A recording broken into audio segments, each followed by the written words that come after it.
Guys. So we're gonna play a little game here. Well, first of all, let's do something real quick. I want to talk to you guys real quick about a little bit of strategy and how you guys want to approach the draft this year. So, just from my perspective, I am picking in our league. I'm picking eighth. Tanner is picking Third. third. Jason, you're picking 12th. 12th, dead last in our league on this one. So we're kind of mixed all over the place, I guess, in this situation. But I've always been a huge proponent of doing the zero RB strategy. It's worked out well for me in the past because in PPR leagues, I just basically say screw running backs in the beginning. They always get hurt anyway, and I'll just pick up your guys like the Austin Eckler's of the world later on in like the fourth or fifth round, somewhere around there. And I've always done that. It's always worked out pretty well for me. Meanwhile, I have receivers like I got Julio Jones and Hopkins on the same team and so on. And I love that. Like I love having elite receivers on my team that are guaranteed to have 80 to 100 yards and maybe a touchdown here and there. But this year looks different to me. This year in particular, I don't see the depth anymore at running back to where I can do PPR and be able to wait on a running back. I think if you guys out there that in PPR leagues and you want to do the RB0 strategy, you might be Google searching here and there every once in a while. I think that's out the window now. I think this is the year where the tide officially turns, and I actually see more teams using their third down / scat backs now as starters. Like guys like Myles Gaskins, guy we talked about. That's not a starting running back, but he's being used as a starter now for the Dolphins. There's the situations right now where these guys who are not meant to be pure starters are going to be getting more of the full workload, but it also devalues them because they're moved up in the rankings. We're going to be getting guys like Gaskins later on, normally in like probably around 8 or 9, in most situations as a PPR threat. And I think now we're just looking at some of these teams, even though running back by committee is still very much a thing in football. I just think receivers are so deep right now, and you can get 1,000-yard receivers all over the board. Just get your running backs early, and then you can hammer home some of your receivers. Because I know for me, I'm looking at my draft board. I'm absolutely saying I've tried this. I've tried taking Tyreek Hill in the first round at 8th overall. When it comes to drafting a running back at that point, I'm screwed. Like I end up with my RB1 ends up being like a J.K. Dobbins. I don't get another one until like round 7, and it ends up not working out very well. So I'm telling you guys out there listening, I'm all on board on going running back early this year for the first time in like 7 years. So what are your guys' thoughts on the strategy? Yeah, that's interesting. I mean, I agree with you on the fact that wide receivers run deep this year. And I think it depends on what type of league you're in, too. I mean, if I was in a standard or a half PPR league, I would want a well-balanced team. So I'm not drafting for position. I'm going to take the best player available. But if you're talking about our league that we're in right now, which is a full-point PPR, it's a little bit different for me. I've always been in love with the RB0 strategy, and I've never changed my opinion on that because you want as many receptions as possible if you're in a full-point PPR. But what I like to do is kind of a modified RB0, where I say the first 5 rounds, I'm not necessarily going to take 5 wide receivers. I'm just drafting for receptions. So it could be a running back, a tight end, or a wide receiver in the first 5 rounds.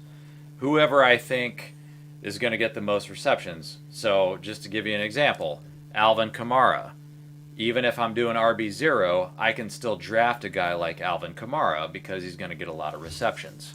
And so that's kind of my strategy. I mean, having the 12th pick this year is a little bit different for me because I could very easily go with Devontae Adams and, another really good wide receiver like, say, Tyreek Hill. But those guys are probably not going to be available. But I would totally do it. If I get Devontae Adams, Tyreek Hill in the 12th and the 13th pick, I would totally do it. Probably not going to happen this year. So what's going to happen in our league is I'm probably either going to go running back, or running back, wide receiver. But you got to leave your options open, especially if you got that 12th pick overall. Yep. No, that's fair. I agree with you. I think zero RB is not going to work, especially at my spot at 3, guys. At 3. Oh, well, yeah, you got to take a running back. It has to be a running back, obviously. Yeah. But I think with that being said, like my team is actually going to have to maybe be the first first two out of the 3 rounds be a running back is who I'm going to have to take. And that's kind of what I've been trying to balance between. Like, if I take one here, how long can I wait before I get maybe a RB2 or maybe some depth on that? And it's tough, like Mike said. You get down to that 6-7 round, well, there's not many guys down there in the running backs right now. So it is tough to kind of balance that. But for me, definitely running back the first round. And then kind of, Jason, your strategy here, really who's the best available of the pass, receptionists, pass catchers? Who's going to get the most targets? Well, that's like, so Tanner, we know Derrick Henry's a great running back, and, he's top 3 in the league. But you don't want to take him in PPR. I don't think he's a guy you take because 3. He catches like 12 passes a year. So because he just runs the ball. Right, he's a great rusher, but his PPR is not worth the value. It's not going to help anything. Right, so he's one guy that's going to drop. But you got guys like Saquon Barkley, for instance, is coming back. He could get some time, some potential receptions there. So it's a tough year. I really think, just because there isn't that depth at running back, and you got to be really strategical on your team, because you can't just have shitty running backs, right? Yeah, and the other thing too, you can't have shitty running backs. Those first 2 rounds, like, honestly, take the best fucking player. Like, don't look at the position. You want to take the best player available in those first 2 rounds, because that's where all the value is. So nobody out there listening wants to fuck up the first 2 rounds of their draft, because that could make or break your season. Yeah. The biggest thing to me is the drop off in points, because with running back situations, if you look at guys like last year, we had Dalvin Cook, Derrick Henry had a great year. The drop off in points is so drastic from the top 5 to the next level of like underneath them, the next 10 players. They drop off like 150 points by far. Between the top end and then the middle range there. And so that's why it's so important to nail your running backs while you can early on, and make the most value with it. Because receivers, there's not as much discrepancy there between them. That you see receivers, your top end guys, putting up a certain amount of points, but then the next guy underneath them is maybe like 5 less, 3 less, and they're all real close, jumbled together as you go down the list. So you can get those guys and kind of almost play the matchups in a lot of ways on receivers and do things that way. I mean, Jason, you took Patrick Mahomes early last year in the draft. He ended up, I think, scoring the most or the second most in our league.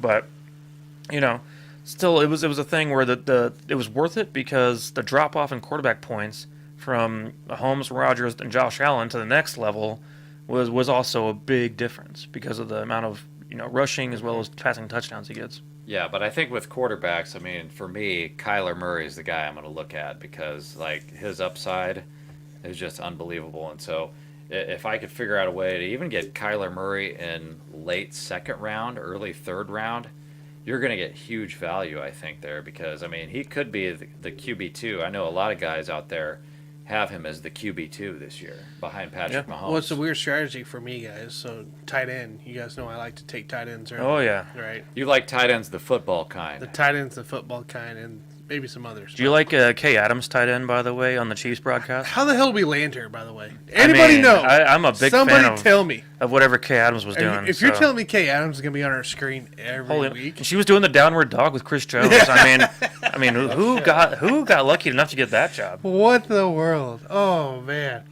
You see Butker in the background too.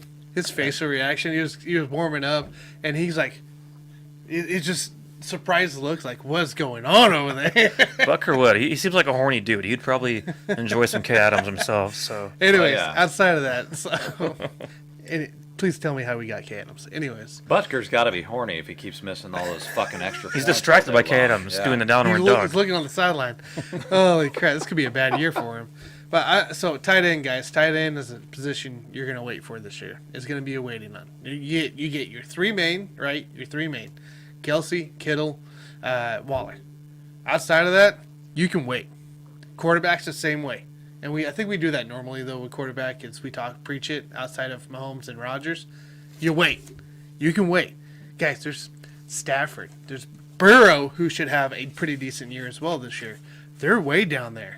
You can get them closer to that 10th round, right? So that's not even a concern. You got to go playmakers right away. Running back, receiver all day. Yeah, you gotta wait on quarterbacks. You gotta wait on tight ends. Another guy that I would throw out there is Mark Andrews, Baltimore Ravens. I mean, if you Maybe could middle maybe get him in in the the fifth or fourth? sixth Yeah, round or something like something like that, that. then you could go for him. But otherwise, you gotta wait on tight ends. All right, guys, let's go ahead and focus in now on a different kind of topic. It's still fantasy, but we're going to debate on a few things. You guys don't really know who exactly I'm going to bring up yet, but we have some receivers, we have some running backs, and a tight end situation we need to debate. All of these players play on the exact same team, but are all ranked right next to each other on the rankings. So what we're going to do is I'm going to name off the players, you guys, and I want you guys to kind of debate with me for a moment before we move on to the next one. But our first one here is going to be with the Cincinnati Bengals. So we have an ADP right now of 25 for Mr. Rookie Jamar Chase from LSU, going against WR 28 T. Higgins. So there are 3 spots difference. T. Higgins is underneath him. Reports early on is that Chase has had early struggles in camp, but also Chase just needs to prove himself to me. I mean, Higgins already has at this point. Higgins also, he was targeted 108 times last season and had over 900 yards receiving. Only had Burrow for 10 games, so if you add Burrow in for the remaining games, this guy easily, I think, has 1,000 yards receiving for the year in a rookie season. So he was targeted, 5 or more times in every game he started in. So obviously he was very much used. The team trusted him. He was molded into the offense quickly. My thought is I think T. Higgins is the chosen one over Jamar Chase. What do you guys think about this? Yeah, I'm going to have to agree with you on that. I mean, T. Higgins, 67 receptions last year. We all know that Jamar Chase is an elite talent, but that doesn't always pan out in the first year. With the guy like Joe Burrow, I mean, like you said, Joe Burrow plays the whole season. I'd say T. Higgins might have had 1,200, maybe 1,300 yards. Well, that's a big last one. year's. I mean, he had 6 touchdowns. That probably would have been 9 or 10. I say he was at least 1,000-yard receiver if Burrow plays easily. the whole. He had whole 908 yards, and so I'm definitely going T. Higgins on this one. I agree. I think T. Higgins is going to be your guy that you pick over this one. You got Tyler Boyd on the other side. So Jamar Chase, you're looking at a third option on this team right now. I would, alone, I agree with you guys, he'd be a 1,000-yard receiver. He'd definitely be up maybe a 1 or 2 touchdowns up. But I'm going T. Higgins as my pick. Now, just to be clear, if A.J. Green was still on the team, we would all take A.J. Green, right? Because he won't be injured or anything. Such an elite talent. Oh, yeah. He would never be injured. He'll right? play every Baller? game, and he'll steal all the He's a catches. big baller. He'll steal all the targets. Big That'll baller. be I don't game understand over. why they got rid of him. They should have held on to him forever. Might as well. Hey, also take note, too, a guy that took a lot of catches away from the receiving corps, Giovanni Bernard, with the Bucks now. Yeah, that is true. I mean, I'm hoping Mixon just kind of gets more, but Jason's getting tempted over here to say something. We're not going to go there, Jason. And temper yourself. Down. All right. Man. All right, our next one here on my list here is a tight end situation, and I'm not going to answer yet. I'm going to let you two answer first, and then I'll go from there. We have Jonnu Smith versus Hunter Henry of the New England Patriots, both brand new free agent acquisitions. This is a super close one in my opinion. I don't even know what to think because I can't decide myself. I do have an opinion, but I want you guys to go first. Tanner, what do you think?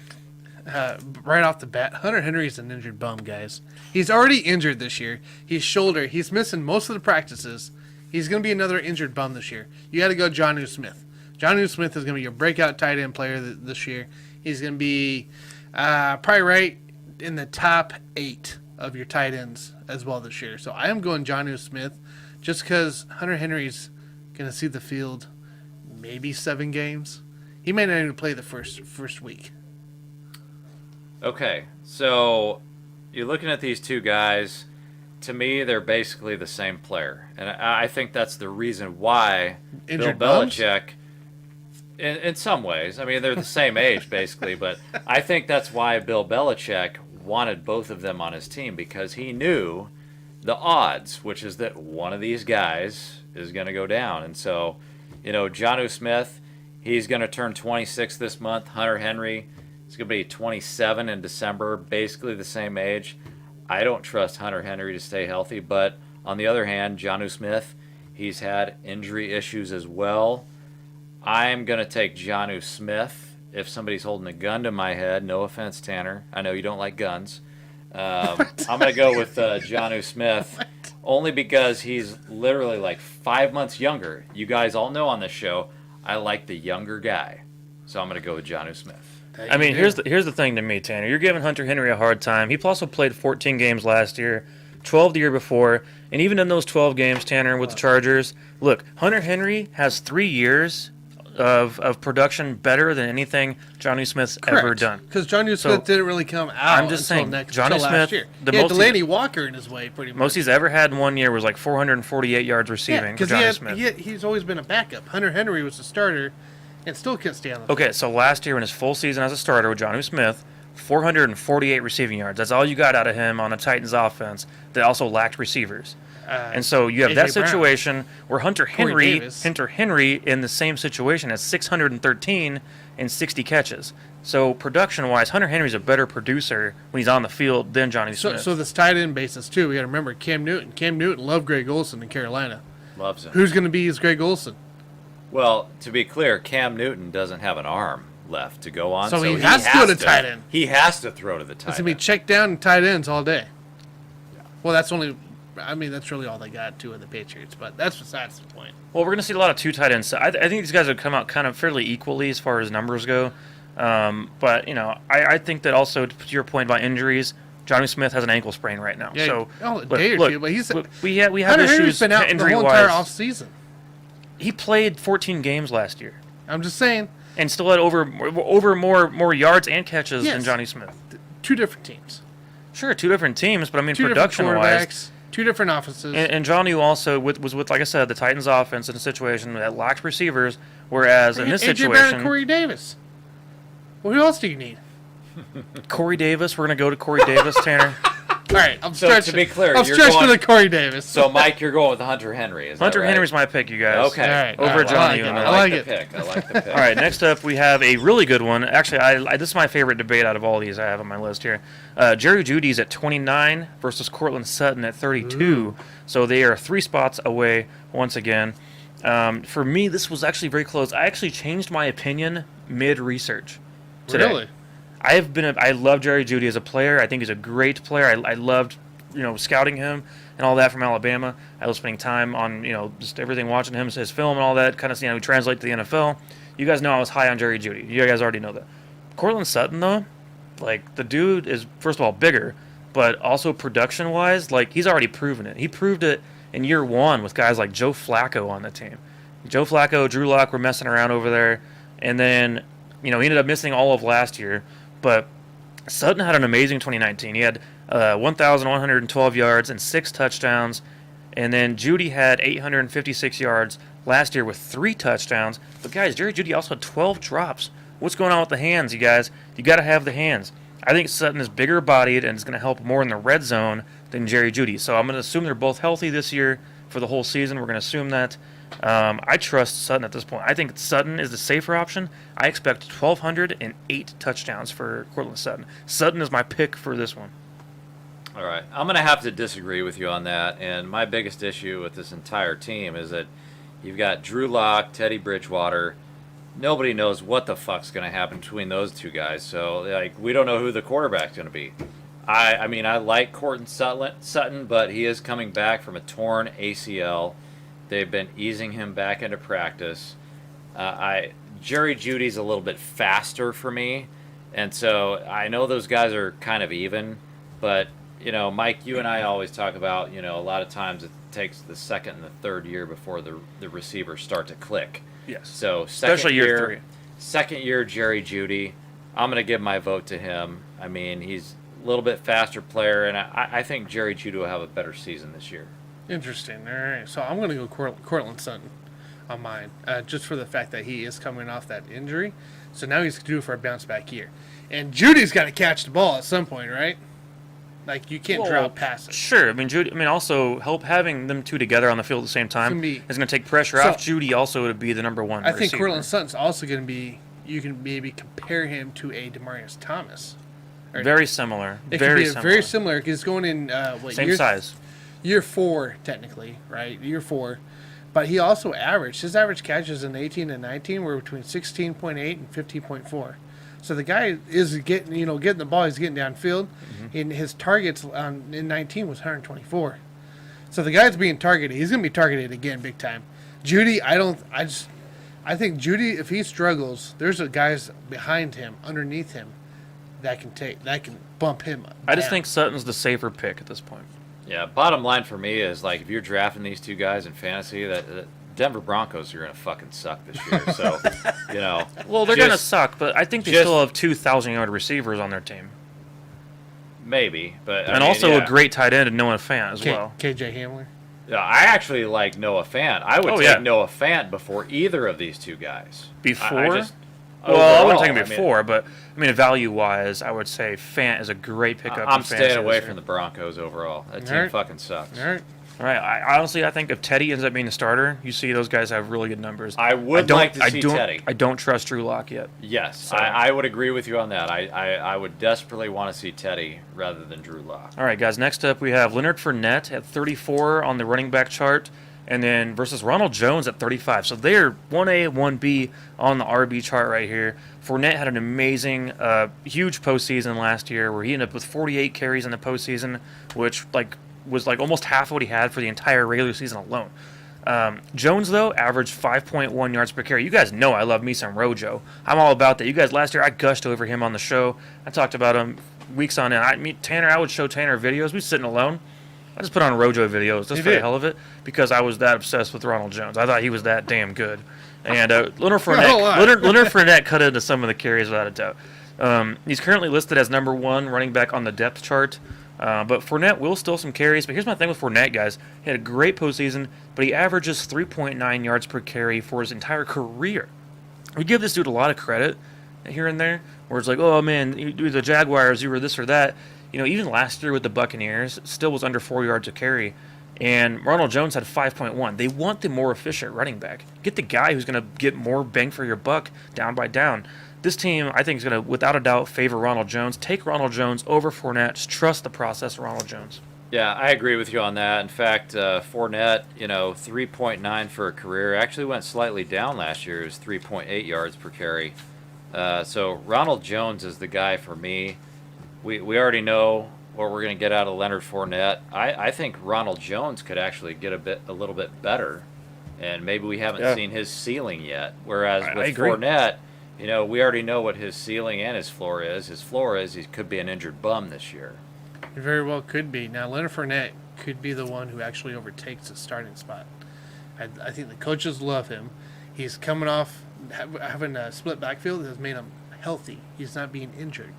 So his targets in 2020 was 47 targets to Ronald Jones's 42. Something to think about too. So Fournette's getting out there a lot more. He's also getting targeted a lot more. That's just receiving. I'm not even talking rushing. I'm just talking about as a PPR guy. So you got to watch for, I think, Leonard Fournette this year, guys. I'm going to go Leonard Fournette on this one. Not to be different from these guys, but the fact that there's 35 or 36 receptions from last year, 47 targets, which is all more than Jones. The yards isn't quite there from what it was, but I still think Fournette is going to be, in the end, is going to be your guy. Well, we will see how things prevail. As you guys know, I'm a Rojo guy. But, all right, we have one more before we wrap up the show here, you guys. Chase Claypool of the Steelers coming in at 27 versus Juju Smith-Schuster at 34 currently on the rankings as a wide receiver. Claypool had 9 touchdowns last year, 870 yards. The team loves him. He's got great size. He's like 6'4", 235 pounds, something like that. Huge guy. But his catch percentage last year, you guys, this is bothering me the most, was 57%. That's not good. Compared to Juju, was it 75% on the catch percentage? So some of this can be taken into consideration because of the styles of routes they were running. I think Juju was running more underneath routes and as well as screens, stuff like that. But here's the thing, guys. Juju is a former 1,400-yard receiver. He did that just 3 years ago. And so he had 128 targets in 2020 compared to 109 for Chase Claypool. I love my Chase Claypool. He's a good guy. But at this situation, if I had to go with one or the other, I got the better value of Juju Smith-Schuster. He's my pick over Claypool right now. Interesting. Yeah, I'll go with Chase Claypool here. I mean, he should be at least a 1,000-yard receiver this year. I think Juju will be the number 2 option in a run-heavy offense. So, I mean, Chase Claypool as a rookie was fucking amazing. We don't always expect that much from a rookie wide receiver. So, yeah, I'm going to go with Chase Claypool this year. Can I throw a curveball at you guys? Can I say neither? Deontay Johnson. Oh my You're the God. Deontay Johnson, baby. I'm not done. getting into I'm Deontay. gonna All right, walk all right, off the fine. set. If we're gonna decide for these two, so Juju at once was considered a superstar, right? He was once gonna be a superstar, and then nothing happened. Look, he could revive his career right now. He came back on He a can. one-year deal, and he knows he's on a one-year Yeah, deal no, to so- make an impact. So I am choosing Juju in the situation, just for the fact alone that he has something that he needs to prove big time right now. You're going in year 5, 6, 5. He's still a young guy. He's still a young And guy, immature. but the guy hasn't really signed a big deal anywhere, right? Not yet, no. No big deals. He has to perform. This is a make or break kind of year for him. If he doesn't perform, it's no. Yeah, I don't I'm think there's not. a chance for I'm a not big sitting here contract. trying to hate on Deontay Johnson. I'm just saying his ADP is like 60, which is ridiculous. Like I'm just saying there's he's not going to potential upside. overperform that, but he might underperform that. Which there's is some probably potential will. upside. Confusion in the Steelers receiving group right now about who's going to stand out There's the most. confusion in Steelers. I say go anyways. with the veteran. It's my personal take here of Juju Smith-Schuster. I think he's motivated. I think that he's also guys proven himself. He still had 9 touchdowns last year, guys. Let's not act like he Yeah, fell he off. did. Like let's not pretend like he all of a sudden went to trash. No, he still had nine touchdowns. That's really impressive, though, that we all had 3 different players on that. It's true. And we only had 2 to pick from. We still had 3.